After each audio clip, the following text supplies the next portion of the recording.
I was going to do this with the youth group this year.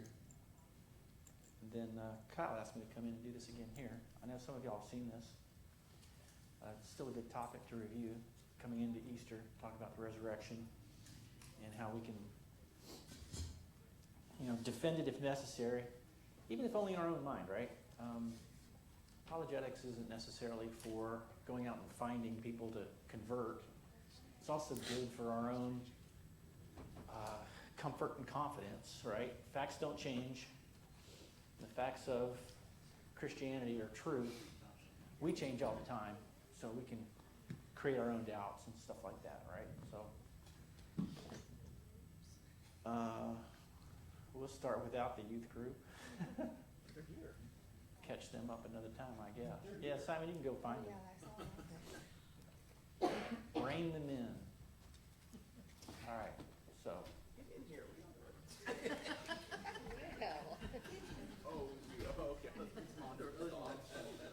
We should have baited them. If we put donuts here, they all just kind of show up. All right, so. Hey, y'all. I was waiting for you. Your spot's in the front row. Nah, let them learn to be adults. Okay, got it. Sitting in the back row. All right, so here we are. Let's talk about Jesus of Nazareth. Right, he's a historic and historical figure from Israel. Right, developed a large following of disciples by his teaching and performance of miracles. Made some pretty astonishing claims of divinity, right, in front of the Pharisees. Used some titles such as Son of Man, speaking about himself. Even made about 7 I am statements that you can find in the Gospel of John. So these would all be references to titles for God in the Torah. It would be a big deal in first century Judaism. Ultimately, he was crucified by the Romans, right, under pressure from Jewish leadership. The New Testament continues, and it says that after his crucifixion, the disciples began claiming that Jesus had risen from the dead. And for the writers of the New Testament, his resurrection was the focal point of their teaching. Right? So, for example, Peter wrote, "We have an indestructible inheritance waiting for us in heaven through the resurrection of Jesus Christ." Paul wrote, and this is condemning, right? Paul wrote, if Christ has not been raised, your faith is in vain, and you are still under condemnation for your sins. So, if the dead are not raised, let's eat and drink, because tomorrow we're going to die. So, our Christianity, our Christian faith, hinges on the resurrection of Jesus. If the resurrection did not take place, it's a false religion. So, the question becomes, from a historical perspective, can we review the events that surround the death and resurrection of Jesus through the eyes of a historian? Not through the eyes of the faithful here. And then perhaps induce an inference to the best explanation as to what actually happened surrounding these events of the resurrection as an historical event. And that's what we're going to do in the next 5 weeks. Today we're going to present the arguments for the resurrection, and we're going to start looking at objections. And then on Easter Sunday morning, we're going to go through what Jesus said about himself. So we're going to see, biblical references, history references, philosophy references, and tie all of this together into a single story. So, what does it mean when we say historicity? Historians are looking for historical authenticity. Did these events truly occur? Are they genuine? Can you point to a point in time, point to a moment in time where this absolutely happened, right? So that's what we're talking about when we say the historicity of any event. And to do anything like that, we rely on evidence. So we're searching through history for evidence that says, yes, this happened. Kind of like the CSI TV programs. Somebody's dead on the floor. How did it happen? Right? And when we talk about evidence, there are 2 forms of evidence that probably we're all pretty familiar with. There's what's known as direct evidence. And this is typically coming from personal experience. I crashed my car. It's me, I did it. Direct personal experience. Can't be denied, really, right? There's eyewitness observations. Doug saw me crash my car. Or crash into somebody else's car. That'd be worse. I can deny that. He says, nope, I was there, I saw it, right? So that's the direct evidence. That's the best evidence you can get. If it's available, that's what you want, right? We are beyond 2,000 years from the event of the resurrection. We're not going to get any first person, I was standing there, this is what happened, right?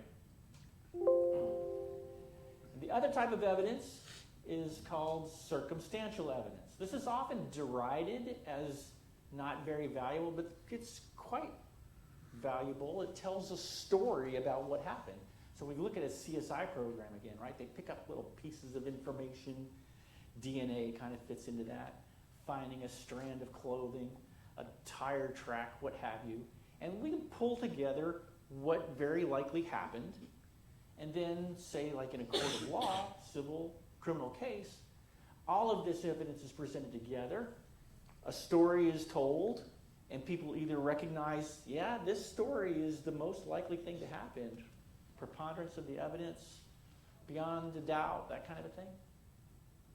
So both of these kinds of evidence are used daily in our judicial systems, and historians use this kind of evidence to review the past and find out what is true about the past.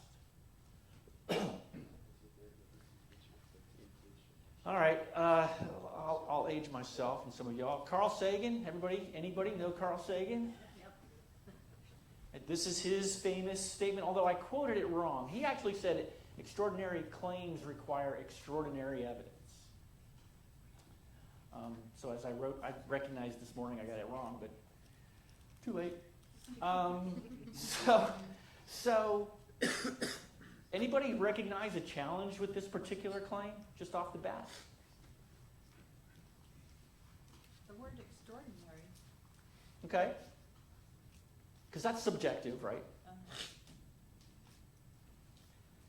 This is an extraordinary claim. He's making a universal statement, true for everybody, true on all places. This is an extraordinary claim. Does he provide any extraordinary evidence to back this claim up? Yeah, the answer is no. Nobody challenged him on it, right? But this is a self-defeating statement, right? This is a contradictory statement, right? But what else is wrong with this is that it's not a category of evidence. We have direct evidence. We have circumstantial evidence. There's a category called extraordinary evidence, right? So the definitions we're using for evidence come from J. Warner Wallace. He is probably now a retired cold case investigator, works out in L.A. If you watch NBC, and I don't, you would have seen him on Dateline a whole bunch of times, because he gets cold case criminals convicted 30 years after the fact. He's really good.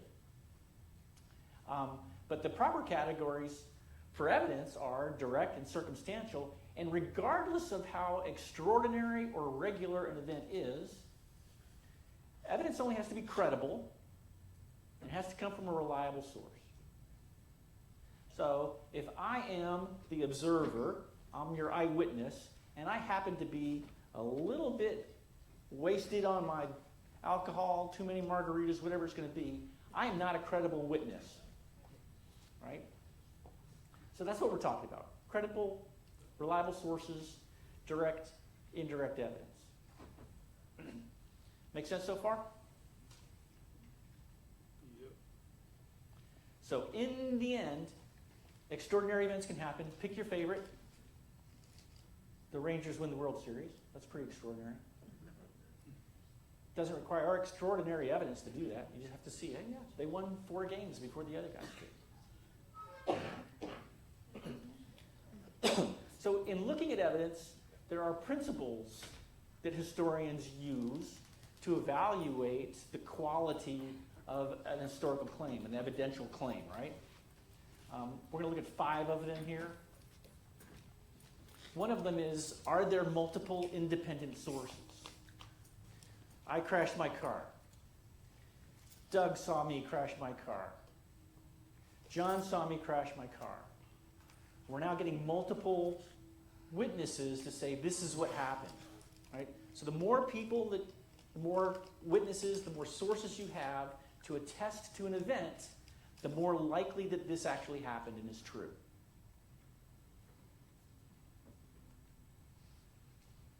Enemy attestation. I'll use another sports example here, right? I'm a Red Sox fan. I don't hate the Yankees, but I hate the Yankees, right? Or we could use Cowboys and Eagles, right? Most of y'all are Cowboys fans. You would not compliment the Philadelphia Eagles on a regular basis, right? But you would have to say this year, the Eagles were a pretty good football team. You're an enemy. Never a fan. But that raises the level of the likelihood you're speaking truth about an event. If you are a neutral, or if you are an adversarial witness to an event or to a subject of an event, right? So that's what enemy attestation is about. Embarrassing admissions. Anybody in here ever tell a story to make themselves look silly, wrong, errant? Anybody ever tell a story to make themselves look better? Yep. Told a lie to make themselves look. If you don't raise your hand to that one, you're lying right now. Right? So what we see here is, if I'm trying to make something up, I'm not going to tell stories about myself or about the object which we're trying to raise to some level of divination. That would be embarrassing to that person or embarrassing to the followers of that person. So it's probably true, right? When all through the Gospels we see the disciples didn't understand. The disciples didn't understand. Oh, they didn't get this until after he was raised from. That's probably true, because those are embarrassing things to tell about the center of your quote-unquote new religion, right? Eyewitness testimony, we've actually kind of covered this a little bit. Eyewitness testimony is great. You want it. It's better than the secondhand story. Doug could tell me that he saw John crash his car. I could tell somebody else, hey, I heard John crash his car. Not as good a witness testimony as Doug's is. Early testimony. The closer you can get to the event with your evidence, the more likely that it is to be true. As time passes, we have opportunities for myth, we have opportunities for exaggeration to be introduced into the story. So, good news around this is that we have really early testimony surrounding the resurrection and the events of Jesus' life. Right? When we compare it to secular events like Caesar going into Gaul, those documents were written like 400 years after the events. But the documents describing Jesus' tasks, life, etc., they were written about 30 to 60 years after his life and death and resurrection. That is really close. I mean, that's something historians salivate over, to get data that close to the event from the ancient past. So these are the principles that historians use to look at this stuff. And so, following those principles, looking at the evidence, I'm going to introduce you, not here directly, to a guy named Gary Habermas. If you've read books like The Case for Christ, what's his name? He's from Chicago. Who wrote that book? Lee Strobel. Thank you very much. Lee Strobel dedicated a chapter of his book to interviews with Gary Habermas. Gary his dissertation for PhD was on the resurrection of Jesus at a secular university, Michigan State. Obviously, he defended his dissertation, got his degree. But his approach is entirely historical, not theological, in defending the resurrection. He found 40 facts as he began his studies, narrowed it down to 12, and then had kind of an epiphany that says, gosh, I can just use these 5 facts and show that the resurrection occurred. So the approach is, I'm going to use data that is so strongly attested that the data is granted by nearly every scholar that studies this subject. Who are the scholars? Well, they're New Testament scholars. They're not biologists who pretend to know the New Testament. I've forgotten his name too. Richard, big atheist out of England. Doesn't matter. Dawkins, yeah. Right? Dawkins presents himself as an expert in this. He's not. He's an expert in biology. He's an atheist, so he attacks Christianity. What Habermas is doing, he's going the world over, right? France, Germany, U.S., New Testament scholars who might be atheist, might be Jewish, might be liberal Christian, might be conservative Christian, might be agnostic, might be Hindu or anything else, right? That's not the interesting thing. He just wants to get consensus information across nearly all scholars. That means he's looking at about 97 to 98% agreement among the scholars that study these topics. And the facts that he uses must be well evidenced. And again, nearly every scholar accepts this data. So we're at the 97, 98% agreement. And then we have to talk about sources. What source do these guys use to agree and come up to consensus on these facts? You got to start in the New Testament. That's where most of this stuff is written down, right? But here's the kicker. The New Testament is not read as if it is divinely inspired text, or even if it is historically accurate. It is simply ancient documents that historians are reading, just like they would read anything from Tacitus, anything from Josephus, anything from Caesar's writings about his taking over of Gaul, right? But it's not the only source. Josephus is a Jewish historian who lived during the time of Jesus. He has a pretty colorful history on his own. He's in the Jewish army, pretty smart guy, lost a battle to the Romans, decided to save his life by joining the other team, became a historian for both Rome, but really for the Caesar, and wrote all the histories of the Jewish people. Tacitus is considered one of the very best Roman historians. He's later than Josephus is. I think he's writing around the 200s or 300s. But he makes references to Jesus and the times of early Christianity that help confirm events that are read about in the New Testament. So I'm not going to list them all. I can't remember them all even, but I know that there's 9 different secular sources that help establish facts that are written about inside the New Testament. So now we can start listing through some of these facts and talking through them, right? So this is the first fact that are used. There's 5 of them in this minimal argument. And Jesus died by crucifixion. We're going to get past the part where Jesus was really a person. There are Jesus mythologists out there that say, this guy didn't even exist. He didn't live. They're not serious people. So within this kind of argument, we don't even address that. Yes, of course. This is multiply attested.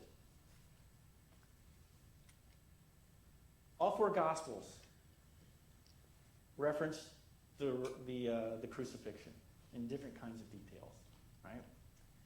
Both Josephus and Tacitus talk about Jesus himself being crucified. Right? The most horrible, I forget exactly, torture, something like that. The most horrible torture. He died by the most horrible torture. That's not completely accurate, but that's kind of like the way Tacitus described it. There are skeptics who deny that the Romans used crucifixion because it's a hideous thing to do to somebody. There is evidence that shows crucifixions happened. You can see this. There's a step right there. You can see this. This is on display in the Israel Museum in Jerusalem. That's an ankle bone. That's an iron spike through the ankle bone. You can grab that picture anywhere. This is a bragging moment. I took that picture. So it's real, but this is all over the internet. If you want to look for that picture, you can find it pretty easily. And then John Dominic Crossan, who is a member of the Jesus, I always forget this. Jesus, it's not Jesus Conspiracy. I looked this up again this morning to make sure I forgot. I wouldn't forget. This man is not. This man is not friendly necessarily to Jesus and the gospel. He's part of the. We'll call it the Jesus Symposium. That's not quite right. This is a group of scholars who got together and debated and just voted on, well, what are the things that really happened inside of the New Testament that probably happened and was true? So if you look at all the quotations of Jesus in the New Testament, we'll call that 100%, right? Together, all of these guys in the Jesus Symposium have decided that only 18% of what is recorded as Jesus' words. Did I get a correction to Jesus? Seminar. I was close. I started with an S. Google. Yeah. Jesus Seminar.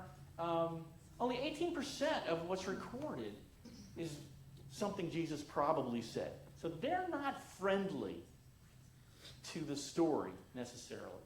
But even Crossan says the fact that Jesus was crucified is as sure as any other historical event.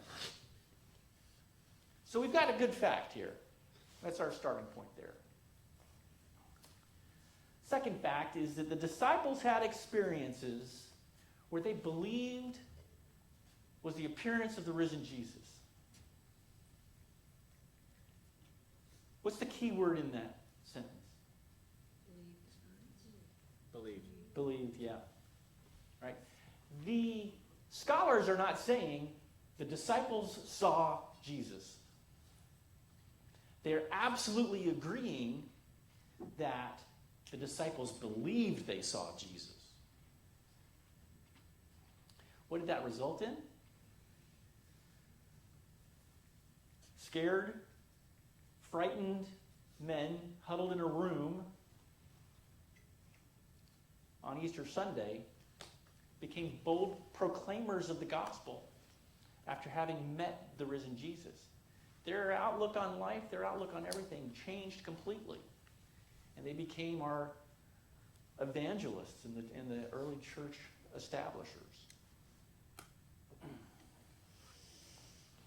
Now this is supported from Corinthians. In 1 Corinthians chapter 15, starting in verse 3, this is a creed. Some of us, we sometimes say the Apostles' Creed in here, right? But a lot of churches use creeds every week to help reinforce our beliefs and understanding what our faith is. This is a really early creed. Paul learned this probably in 5 or 6 years after Jesus' death, which means that there's already a really high view of who Jesus was in his Christology. This idea that Jesus was God wasn't made up 100, 150 years after he died, but rather immediately. And scholars date this creed in 1 Corinthians, which Paul probably learned from James, the brother of Jesus, Peter, and John, in his first visit back to Jerusalem. They date this to about 18 months, as early as 18 months after Jesus' death. So this is really early stuff. I delivered to you as first importance what I also received. Christ died for our sins according to the Scriptures. He was buried. He was raised on the third day according to these Scriptures. And he appeared to Cephas and then to the 12. He appeared to 500 brethren at one time, most of whom are still alive. That's a check me out statement. Some have fallen asleep. He appeared to James, then to all the apostles. Last of all, he appeared also to me. This is Paul's writing, right? So this particular creed is critical in this community of scholars because everybody accepts Paul. All of the scholars say, man, Paul is telling you what he knows and what he believes. So this argument that is presented through minimal facts relies an awful lot on Paul, actually, as opposed to the New Testament. That's a good verse to memorize.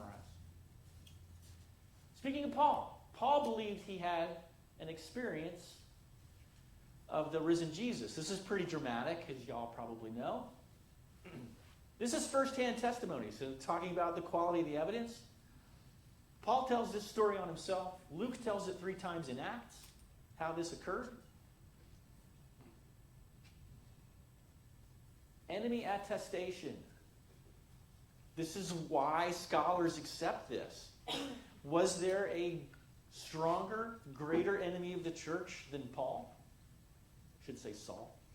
Saul of Tarsus.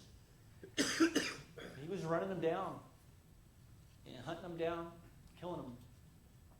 So, what would cause an enemy to turn into the best early church evangelist? How about, oh my gosh, I just bumped into Jesus in this glorified form after resurrection. He transformed from a church persecutor to the church evangelist. Fourth fact. James, this is James, the brother of Jesus, not either of the 2 James disciples. James, the brother of Jesus, believed he experienced an appearance of the risen Jesus. Now, this is also enemy attestation. Recall that Jesus' brothers were very skeptical. They ridiculed Jesus from the crowd, so to speak, on their way to Jerusalem for one of the festivals. So, James was a very religious Jew. He was called, doesn't matter, lost it. James the Just? That doesn't sound right, though. However, he became a leader of the Jerusalem church. This doesn't happen by accident. He had to have had something that said, hey, it's me. I'm real. And a turnaround in his view of Jesus. And it's part of the creed. Jesus appeared to James, then to the 12. And we know he died a martyr. Stoned by the Jewish leadership. In James Jerusalem. the Just. Say again? The Yeah, James Just. the Just. I was right. I'm batting about 500. Fact number 5. Now, we have to qualify this because this is not a fact that all scholars attest to or will agree to at a rate that matches the requirements for a minimal fact, right? Habermas is looking for 97, 98% agreement on a fact before saying, yep, we can use this. However, it's still a strong fact. About 75% of those same scholars agree that, yeah, there was an empty tomb here. Okay? Jesus is buried in Jerusalem in a well-known grave. There were women witnesses of Jesus' resurrection, challenging at a point in time of history where women were not accepted as credible witnesses. Anybody remember what the disciples said when the women first came back and said, "We saw Jesus"?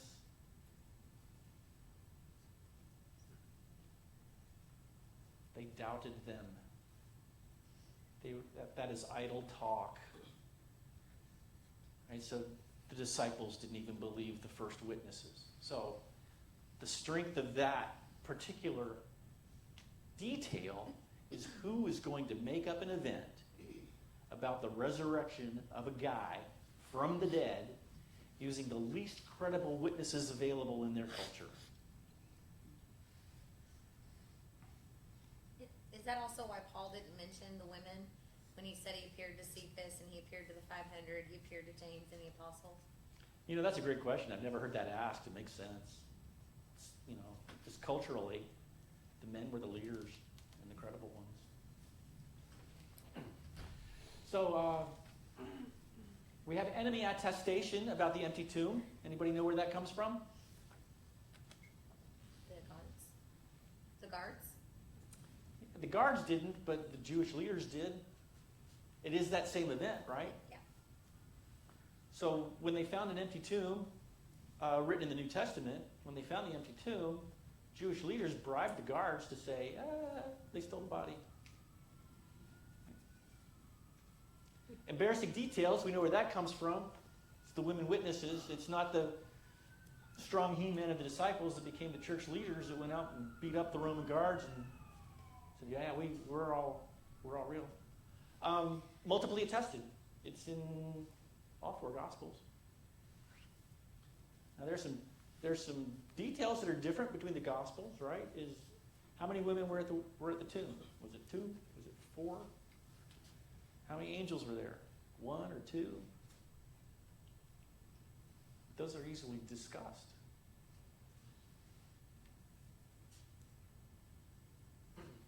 So we have these 5 facts. Around an event, we need to come to a conclusion. What's the story? What explains these facts? And this is the challenge. Any explanation you present has to cover the scope of all of the facts. Has to explain everything. It also has to be powerful. Does it cover all of the events?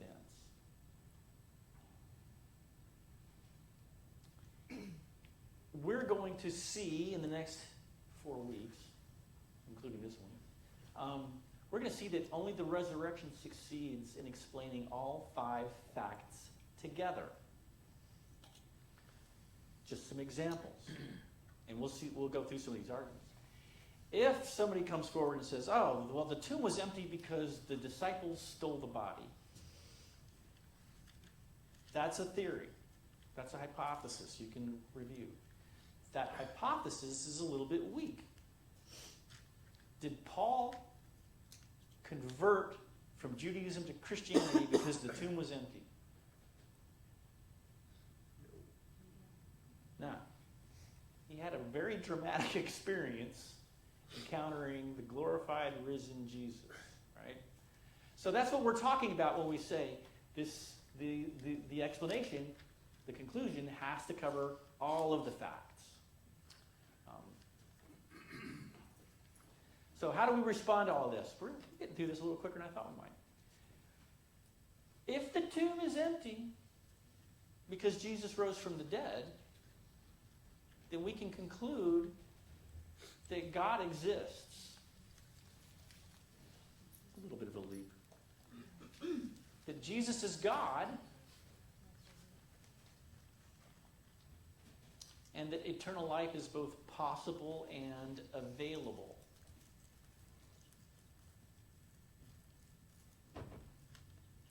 Yeah, we did finish up a little quicker than I thought we might. So, none of this material originates with me. I'm just a guy.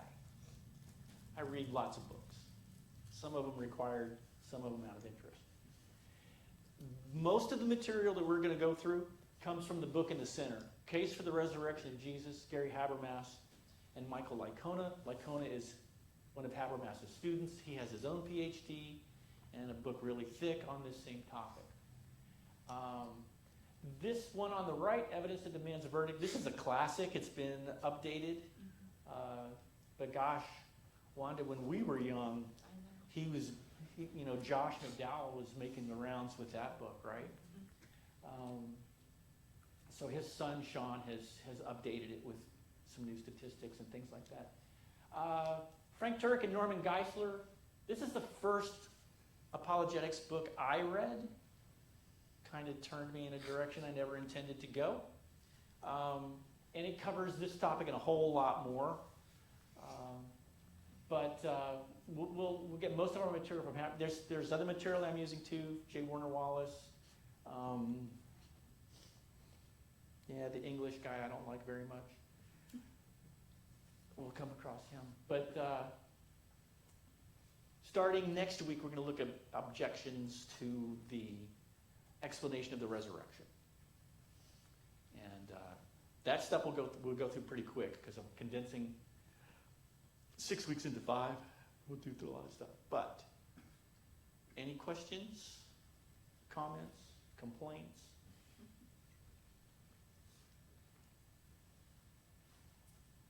You guys, you get it? You ready to defend it? Can you list the 5 facts? Jack, list the first fact.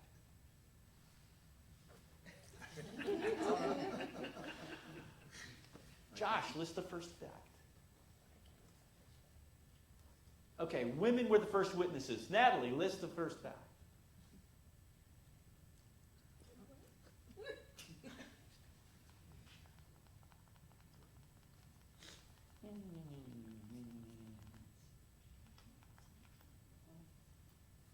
List first fact. I can't hear you. Jesus died by crucifixion. Yes. Learn the facts. The facts are the easy part, right? Okay. This can help everybody. Jack, list the second fact. Disciples had experiences they believed was the appearance of the risen Jesus. Okay. Haley, what's the third fact? It's just like this.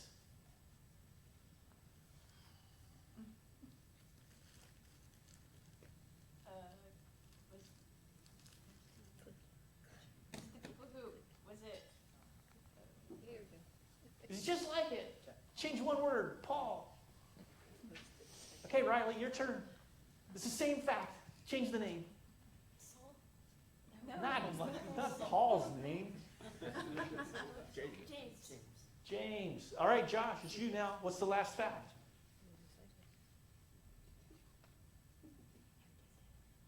Empty tomb, right? So, these facts, again, they're helpful in conversation. But in our own faith, when we start to think, my gosh, resurrecting from the dead is the craziest thing you could think of in a religion, right? But Christianity is the only religion that is grounded in facts that can be explored, researched, proven, disproven. You can't do this with Islam. You can't do this with Hinduism. Christianity is true because the facts are true, right? All right, I'll stop preaching. Great, let's do this again next week. So, We're gonna, yeah. I have a question. So if somebody says, well, how do you know those facts are true? Because of the historical principles that were used Okay.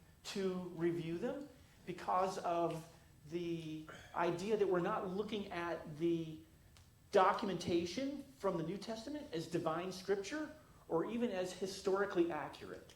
So they evaluate that text the same way they evaluate anything that Homer wrote, anything that Caesar wrote, Tacitus, Josephus. Is this true? Can I find enough pieces of evidence that point to this as being highly, highly likely? And so there's a scale these guys have. Lycona uses a scale from probably didn't happen probably didn't happen, likely happened, very likely happened, definitely happened, right? And they put them on this scale, and they kind of look at them back and forth. It's a good question. But the strength of this, though, is I'm not bringing my Bible and saying, boom, it's written in the Bible, it must be true. Right? Because that argument doesn't work for an atheist. It doesn't work for a proper scholar either. Unless you're a theologian, I guess.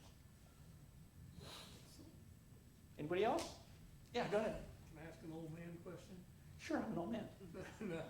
So, how then, what category of all this falls the fact that over 2,000 years of exploration by all kinds of people on the topic, probably the most discussed in the world history, nobody's come up with the opposite proof that no, it did not occur? Well, that's what we're going to talk about for the next 3 or 4 weeks, right? We're going to look at other theories that explain these 5 facts, right?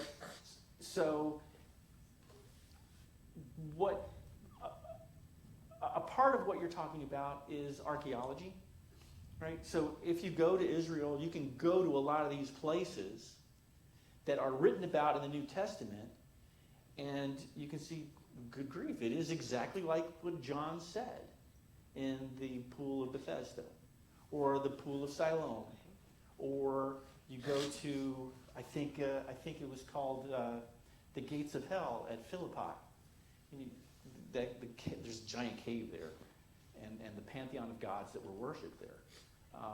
So you combine that information with historical research information, and the dirt on the ground helps support the printed paper that says these things happened and this is how it worked. And by the same token, the guys that do that work, not me, are the guys that respond to the folks that say, yeah, you know, we get it. Jesus was on the cross, but he didn't really die. Because now we can get into medical documentation that says, when this happens, this guy's going to die. There's no way around it. And oh, by the way, the Romans were expert killers. So they don't make mistakes. If they say a guy's dead on the cross, guy's dead. So it's part of a huge... So this is probably a small picture of a big story, and all of the other approaches to telling a story and getting pictures puts it all together. So I don't just read this and the philosophy stuff. I read archaeology books. I'm in the middle of a book that says Digging for the Evidence of Jesus. Titus Alexander, I think his name is. And he goes through and says, well, here we are at Cana, where the wine thing happened. And here's all the excavations we've done around there. And we can place all of these kinds of events between, 10 BC and 40 AD. And everything we find in there matches what we would expect according to what's written in the New Testament. And he goes through different places and aspects of Jesus' life that way. Yeah. We got to go over there. Yeah. So we did the temple thing and all that. And the guide took us to where they had, outside the wall on one side, they tunneled down, and the Jewish people didn't let anybody know, but they were tunneling underneath the Hezekiah's tunnel? What's that? Hezekiah's tunnel? Yeah. Did you walk it? Yes. Yeah, it's cool. It's cold. I took a picture. So I took my camera in there. I took a picture of my feet down in the middle of that, and then. But the most interesting thing, and again, trying to remember all my facts or the way I remember it was, so they're tunneling underneath there and they're finding things in Jesus' times. And what the guy told us was that the floor of the temple that exists now, it's 50 feet lower. Mm-hmm. That was Jesus' time. That's, the temple was destroyed, it's rebuilt, and all that kind of So stuff. did you go underneath where they have the school children and stuff learning Torah? Underneath the... Oh, yes. Yeah, it's a cool place. Sorry, we're having a private conversation in front of everybody. The most interesting thing to me was the political side of this whole thing. So the Jews didn't tell people that they were doing this because the political side of it was they weren't allowed to do it. They didn't, you have the different religions, the Muslims, and politically they didn't want anybody discovering and proving anything about Jesus. Yeah. So they secretly did it and they got caught. And, the United Nations and all this stuff went in and said, no, we're gonna cement this stuff off, we're not gonna let you do this anymore, and you're not gonna do it. And that's the way I remember it Yeah. being described to me. Yeah, if you're curious about Hezekiah's tunnel, it's in 2 Kings, and it's also in Isaiah. It's almost coincidentally, although there are no coincidences. I ended up reading both of those chapters on the same day, between Kings and Isaiah, and Sennacherib coming in to take over Jerusalem, and then the angel of the Lord strikes down 185,000 soldiers, and so the Assyrians leave, and that's how Hezekiah effectively saves stuff. He dug a tunnel that nobody knew about. Great. Anybody else? Okay. Back row. 5 facts next week. You get to quote them.